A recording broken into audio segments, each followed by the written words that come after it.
Hello friends, in this video we are going to learn about the RMS value of AC. RMS stands for root mean square. Okay, three values are important for AC currents. One is the peak value, other is the average value for half cycle, and the third one is the RMS value. RMS stands for root mean square.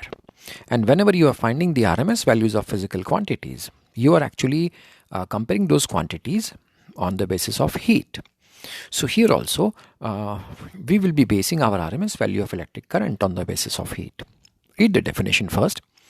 That value of steady current, that means DC current. That value of steady current which produces in a circuit the same amount of heat in the same time as produced by AC, then that value of steady current is known as the RMS value of AC current. What does this mean? This means if you take a particular circuit, okay, your task is to produce the amount of heat H in time T. Okay, now for that purpose, once you are using DC current and second time you are using AC current. Okay, if the heat produced by both the currents is same in the same time, then that value of DC current will be known as the RMS value of AC current. So what we are going to do in this derivation, we are going to first find the heat produced by AC, then the heat produced by DC, and then we will be equating them to get their equivalent currents. Okay, so in the first equation you see, that is the equation of AC current, that is I is equals to I0 sin omega t. Okay, the heat produced by that current in small time will be what? It will be I square R dot dt. Okay,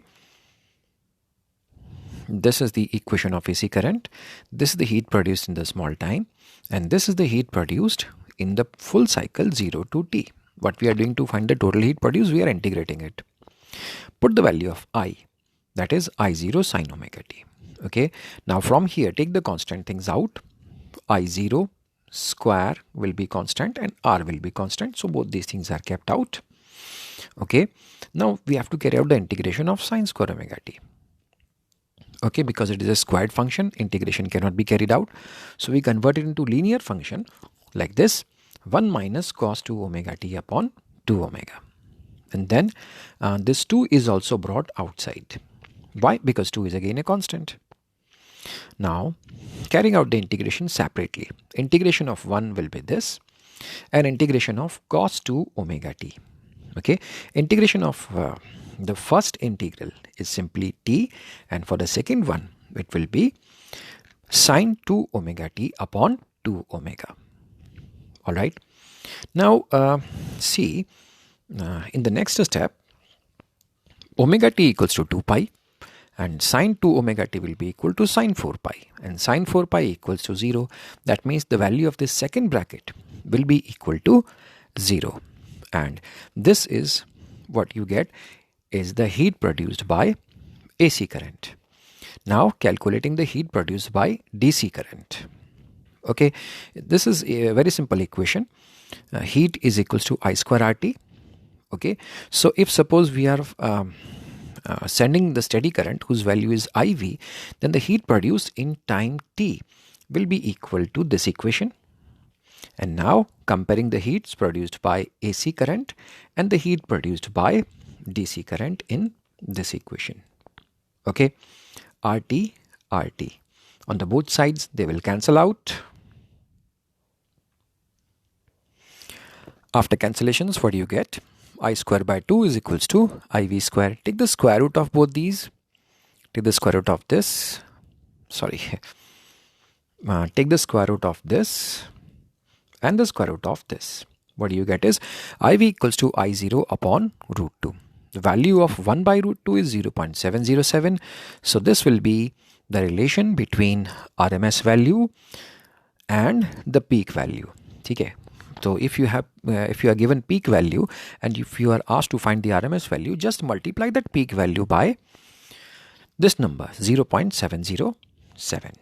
Okay, RMS value, you can call it RMS value, or you can call it the virtual value, or you can call it the effective value. It is the same, and this gives the new definition of RMS value. What is it? It is 70.7% of the peak value. Okay, so this is the mathematical relation between them. Okay, now suppose if the peak value of current is given to you, that is 10 ampere, and I'm asking you to find the RMS value. Okay, what you will do, you will multiply this 10 ampere by this number 0.707 and it becomes this 7.07 ampere. Okay, now on the just other way around, if I give you that the RMS value of current is 10 ampere, then what you will do now? Simple. We are going to use this same equation again, this one. Okay, now here I0 is given and IV is asked. So you multiply that by root 2. Okay, what is the value of root 2? 1.414 into 10, that gives you 14.4 ampere.